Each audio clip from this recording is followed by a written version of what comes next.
Ja ću vam sada reći, zajedno sa svojim saradnicima, da nema nejedinstva u Demokratskoj stranci. Centralni ciljevi politike Demokratske stranke koji su danas, nakon izbora i odluke građana Srbije da daju poverenje ovoj stranci za vođenje zemlje u naredne 4 godine, su nešto oko čega nema nikakvog sporenja u Demokratskoj stranci. Da imamo najviše moguće jedinstvo oko te centralne politike.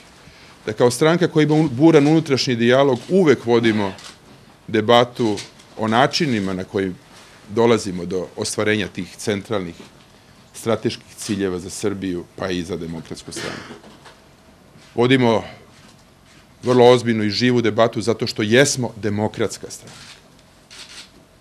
Zato što imamo i pravo na različita mišljenja i u Demokratskoj stranci. Ali nemamo nikakvo nejedinstvo oko strateških ciljeva, načina vođenja politike i kada donesemo odluku, onda je sprovodimo.